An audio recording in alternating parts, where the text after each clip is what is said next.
xarunta xalane waa xarun hore u ahayd xero lagu tababari jiray ciidamada Soomaaliya haddase waa dal yar oo ka dhex samaysmay gudaha Muqdisho waxaana ku nool quruumo aan la ogeyn halka ay ka soo jeedaan iyo danaha ay dalkani ka leeyihiin xalane waa dawlad kale oo ka dhex samaysan ummadda Soomaaliya dhexdeeda ka samaysan waagaas uu sheegayo in warqadii waxa qoray Prime Ministerka wuxuu la weydiiyay in taliya ciidanka Amazon markaas joogay inuu noo soo gudbiyo dhammaan hay-adaha private army-ga hay'adaha ammaanka oo ah private-ka oo xalan dhex jooga waa ka leexleexdeen laakiin aakhirka waa noo soo diray waagaas waxaa deganaa 28 company xalan dhexdooda deganaa oo adduunyada afarteeda dacwad ka kala yimid marka waaga anaga ujeedana wax kale ma ahayn in horta inaan ogaano yaa jooga inta ta kale yaa u shaqaala ah oo lagu qasbo markaas in shaqaalaha Soomaaliya hayr gareeyaan shaqaalahoodana laga qaado canshuur laga qaado waxa albaabada laga galo xaruntan ilaaliya ciidamada Amazon balse gudaha waxa ka dhex shaqeeya in ka badan 29 shirkadood oo dhanka ammaanka qaabilsan shirkad walbana waxa uu shaqeeya ciidamo calooshooda shaqaystayaal ah oo caalamka ka soo xamaal tagay intooda badanna waa ciidamo ka soo dagaalamay Iraq iyo Afghanistan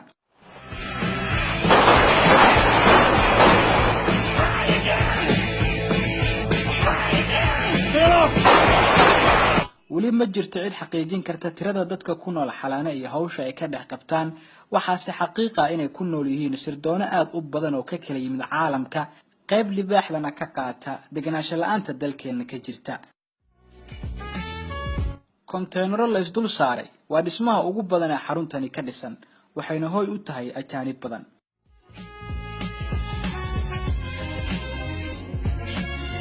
anigan idin la hadlaya iyo adigan idaawanaya madaxdii dalkani soo maamushay iyo kuwa hadda maamulaba xogta aynu ka hayno xaruntan waa mid isku mid ah ma jirto cid ka warqabta tirada dadka ee ku nool tirada ciidamada calooshooda shaqaystayaasha ee xaruntani jooga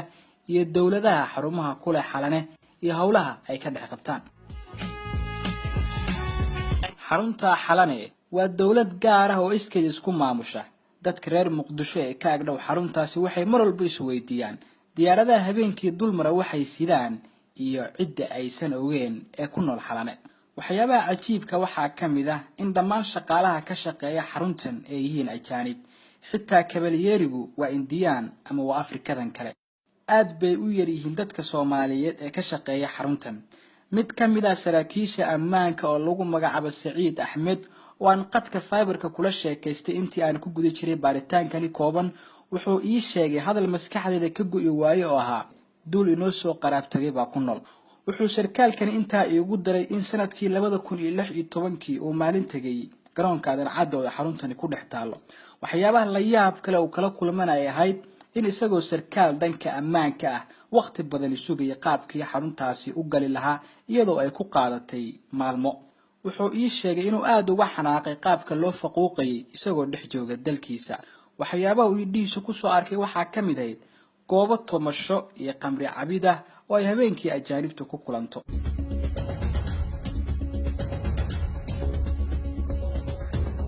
Chelsea waa xaafad gaar ah oo ku dhex taala xerada xalane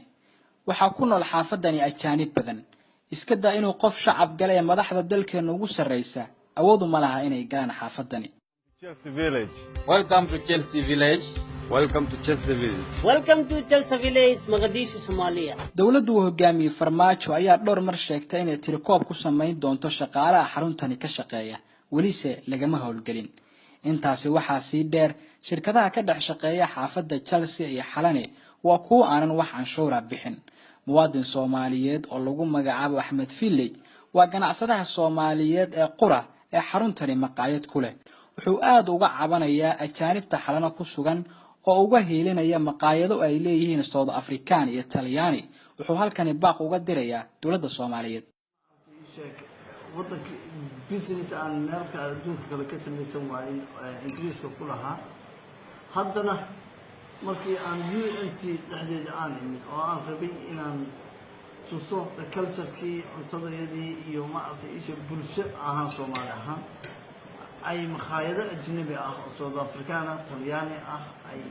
competition isku dayay inay businesskayga xiraan isku dayay awood inay isticmaalaan siyaasadeed oo la yiraahdo amni xumo ah musiibooyinkii iyo wixii hore igu dhacayna aysan cidina wax iga geysan oo gacanna aysan iga siin layguna taageerin maantana waxaan u baahanahay haddii dowlada jirto soomaaliyeed in arrimahaas wax lagala qabto waxaa sidoo kale xaruntan ka howlgala shirkado iibiya xubnaha jirka bini'aadamka iyo suuqgeynta carruurta aadka u yar waxayna adeegsadaan badanaa dad Soomaaliyeed oo u soo qafaala carruurta yar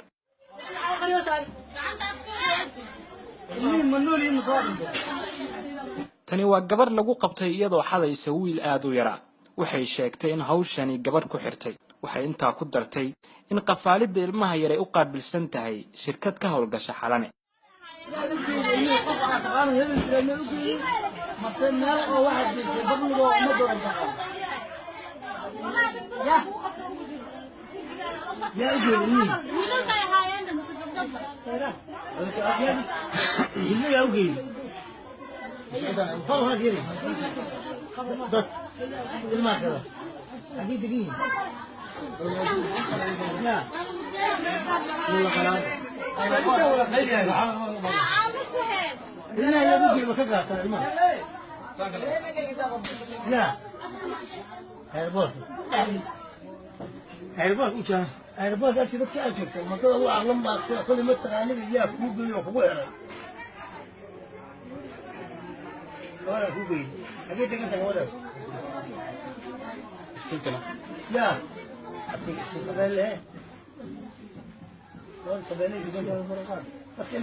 ما هي أنا وش غيان يسوي طيب ما هي سكر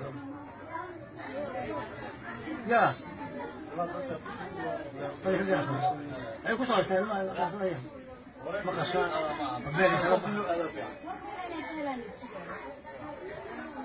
يا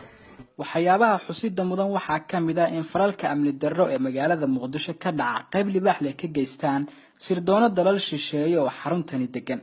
waana goob laga hago siyaasadda dalka iyo hagardaamooyinka lugaha looga qabanayo horumarka iyo horusocodka dalkeena ugu dambeyntii balaan wax yar idinkaga taariikheeyo Maxamed Cabdulle Xalane oo ahaa qofkii xaruntaasi loogu magac daray محمد عبد الله حلانه wuxuu ahaa nin askari alifla ah oo ay maxaaradu ku dishay dagaalkii Togwa Jaale ee dhacay sanadkii 1964 xalana wuxuu kamid ahaa koox ay cadowga is horfadhiyeen oo go'doon noqday kaliya 3 askari oo isagu kamid yahay ayaa halka ku haray meesha kooxdaasi cadowga joogtay oo ay go'doonka ku noqdeen waxay ahayd halkii calanka Soomaaliyeed oo ku mudnaa haddaba markii la baabi'iyay oo ay ogaadeen inaysan meesha hayn karin ilaa ay colkoodii weynaa ku durkaan ayuu xalana wuxuu diiday calankii inuu meesha kaga tago markaasi ayuu qaatay calankii oo xarigiisii soo degsaday si uu la tago uusan gacan cadow ugu dhicin calankaasi sharafta leh nigar baan hore u galay